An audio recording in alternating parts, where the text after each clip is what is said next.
الشیطان الرجیم بسم اللہ الرحمن الرحیم الحمدللہ رب العالمین والصلاة والسلام علی مولانا ابی القاسم محمد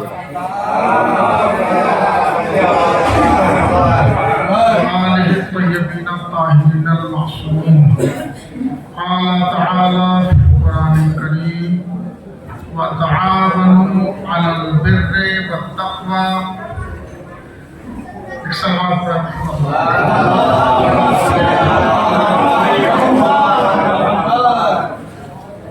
الحمدللہ پروردگار عالم کی توفیقات سے آج یہ 5واں ماہ مبارک رمضان کا دن ہے کہ جو ہم اپنی اس حیات کے ساتھ ادامہ دے رہے ہیں. خدا کرے کہ آخر رمضان تک اور آئندہ رمضانوں تک انشاءاللہ اللہ تعالیٰ ہم سب کو حیات عطا کرے اور ایسی حیات کہ جس میں اس کی اطاعت اور عبادت میں اپنی زندگی صرف کر سکے. کچھ گزارشات ہیں، اس کے بعد صرف مختصر وقت آپ کا لینا ہے. آج نجاسات اور مطہرات کا بیان رہے گا انشاءاللہ تعالیٰ.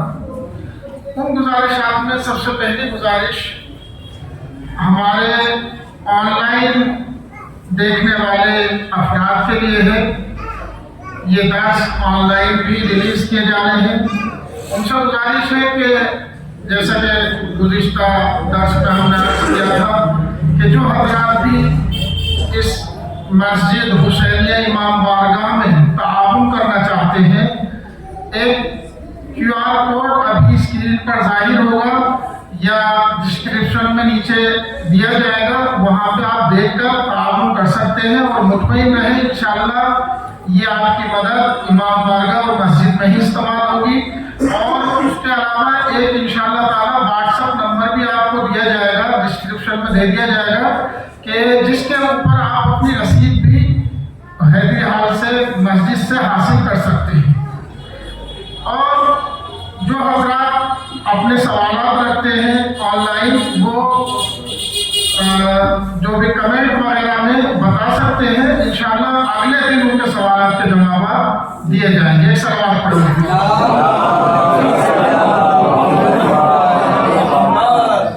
دوسری جو گزارش تھی وہ آپ حضرات سے ہے.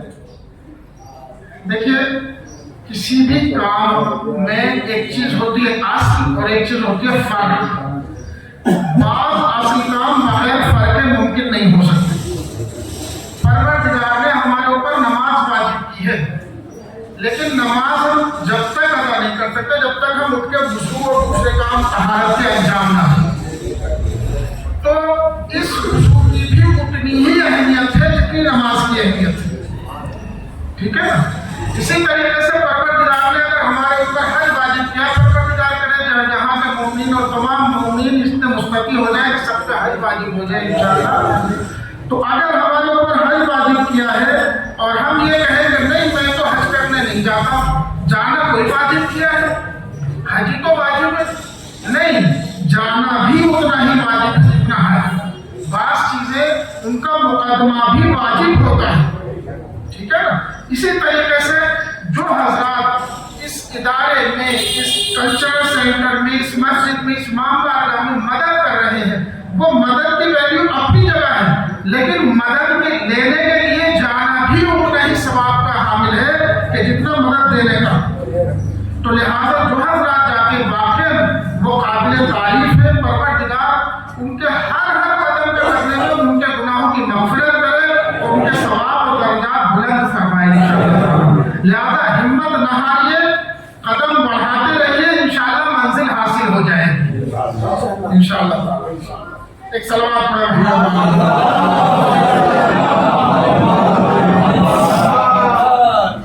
آج نجاسات کا اور مطہرات کا بیان کرنا ہے. کل انشاءاللہ تعالی وضو اور دیگر مطہرات جو ہیں ان کے بارے میں. جی یہ ان کی طرف سے یاور بھائی کی طرف سے ہے کہ مدد 5,000 روپے یاور بھائی کی طرف سے. ایک سلوات پڑھیں ان کی سلامتی کے لیے.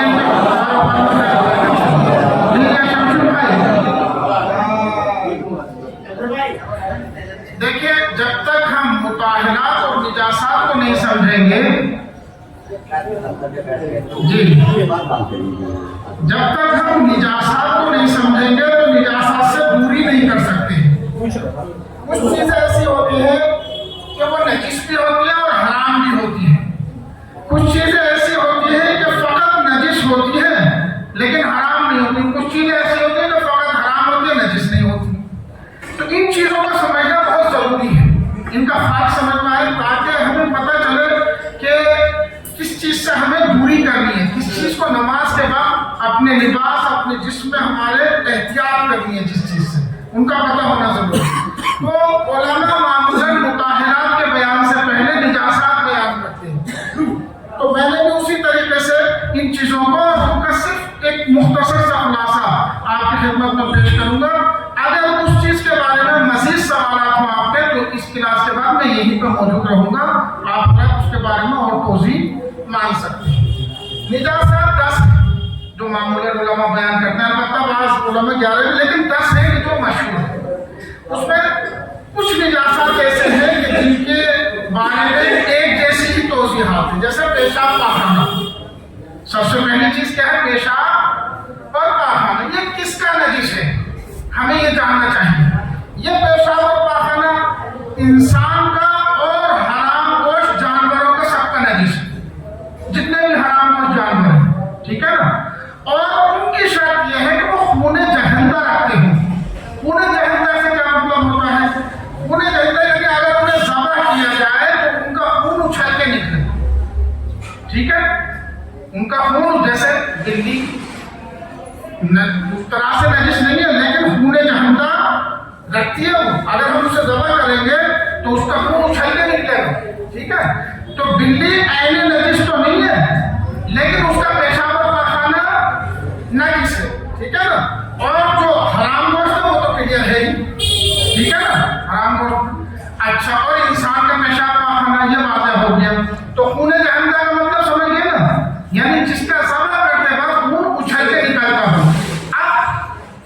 بعض پرندے ہوتے ہیں، بعض پرندے ایسے ہوتے ہیں کہ جو حرام گوشت ہوتے ہیں لیکن ان کا پیشاب اور پاخانہ نجس نہیں ہوتا. اچھا، اب میرا سوال ہے یہاں پہ ہمارے بھائی جو بیٹھے سامنے، آپ یہ بتائیے کہ گائے کا خون اچھل کے نکلتا ہے یا نہیں؟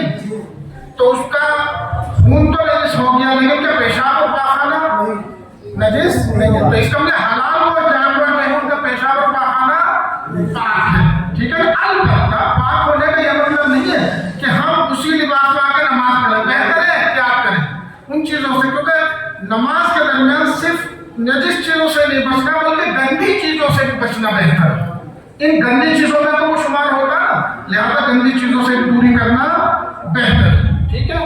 اچھا، منی تیسری چیز ہے. ایک تو پیشاب ہو گیا، پاخانہ ہو گیا، تیسری چیز ہے منی. منی کس کے نجس ہے؟ منی انسان کی اور وہ تمام جانور جو وہی اچھل کے خون نکلنے والے ہیں، خون جہندہ رکھتے ہیں، ٹھیک ہے نا، ان سب کی منی نجس ہے. حرام گوشت جانوروں کی بھی واضح ہے کہ وہ نجس ہے. حتی حلال گوشت جانوروں کی بھی، حلال گوشت جانور جیسے مثلا ذبح کیا ہم نے بکرے کو یا اونٹ کو ذبح کیا نر کو، اس کی منی سے بھی احتیاط کرتے ہیں، احتیاط واجب پرہیز کیا جائے، علماء کہتے ہیں.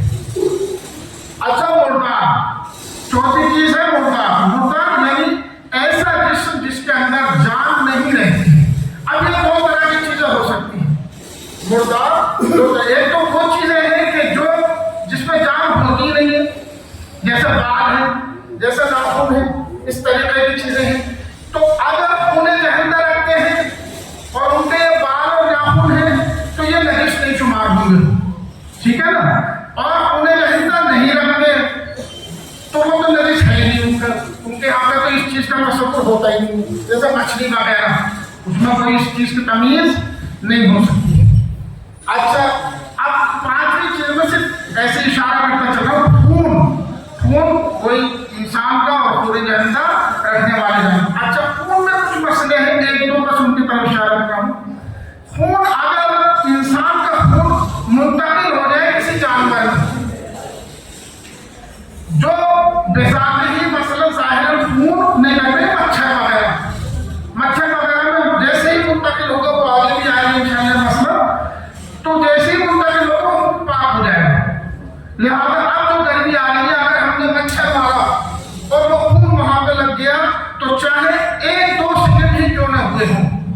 اتنے نہیں مان لیتے ہو تو وہ خون نجس نہیں ہے. البتہ علماء کہتے ہیں احتیاطاً اسے صاف کر لیجیے.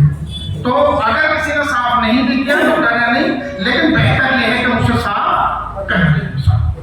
کتا اور سور جو خشکی میں رہنے والے ہیں، کتا اور سور ظاہراً پانی کے بھی ہوتے ہوں گے کچھ، لیکن یہاں پہ تاکید ہے کہ خشکی میں رہنے والے جو کتے اور سور ہے یہ نجس العین، یہ تمام کی تمام چیزیں کیا ہے؟ نجس العین. اسی طریقے سے کافر دو طرح کے ہو سکتے ہیں، یا تو کافر کتابی ہوگا یا غیر کتابی ہوگا. کتابی کافر کون ہے؟ یہودی، نصرانی اور مجوسی. مجوسی زرتشتی وغیرہ جنہیں کہتے ہیں یہ کتابی ہیں، ان کے پاس کتاب ہے، آسمانی کتاب والے کہلاتے ہیں. تو یہ بھی نجس ہے علماء کی نظر میں. ٹھیک ہے نا. اور دوسرے ہیں غیر کتابی. غیر کتابی وہ ہیں کہ انہیں بھی ہم مثلا 3 حصوں میں تقسیم کر سکتے ہیں. جو آیت اللہ سیستانی نے تقسیم بندی کی وہ 3 حصوں میں کی. ایک تو وہ شخص جو اصلا خدا کو ہی نہیں مانتا، وہ کافر ہو گیا. ایک وہ شخص ہے کہ جو خدا کو تو مانتا ہے لیکن دین اسلام کو نہیں مانتا. 2. تیسرا وہ ہے کہ دین اسلام کو تو مانتا ہے لیکن کسی ایسے ضروریات دین کا منکر ہے کہ جس کے انکار کا سبب، اس کا اثر یہ بنتا ہے کہ وہ رسول اکرم صلی اللہ علیہ وسلم پہ اس نے انکار کر دیا. مثلا نماز کا منکر ہو جائے، روزے کا منکر ہو جائے. یہ نماز روزہ ضروریات دین میں سے حج کا منکر ہو جائے، خانہ کعبہ کا منکر ہو جائے. تو یہ اگر ان چیزوں کا بھی کسی کا بھی ایک منکر ہے تو وہ بھی آیت اللہ سیستانی کی نظر میں کافر کے دائرے میں آتا ہے. تو کافر جو غیر کتابی ہے اس کے بارے میں تقریباً متفقہ فیصلہ ہے علماء کا کہ یہ نجس ہے. البتہ اکثر علماء احتیاط واجب کرتے ہیں. یہ یہاں پہ ایک صرف بریکٹ میں ایک مسئلہ آپ کے صرف ذہن تک پہنچانا، جس نے حاصل کر لیا وہ اس کا نصیب، اور باقی اتنا توجہ نہ. جہاں پہ احتیاط واجب ہوتی ہے وہاں پر ہم کسی دوسرے عالم اور مرجع تقلید کی طرف رجوع کر سکتے ہیں. مثلا ہمارے یہاں پہ جو مسئلہ ہے غیر کتابی کافر ہے اگر اس مسئلے میں کسی دوسرے مرجع تقلید کی طرف رجوع کر کے اس کو پر عمل کریں تو ہمارے لیے کافی ہے. ایک صلوات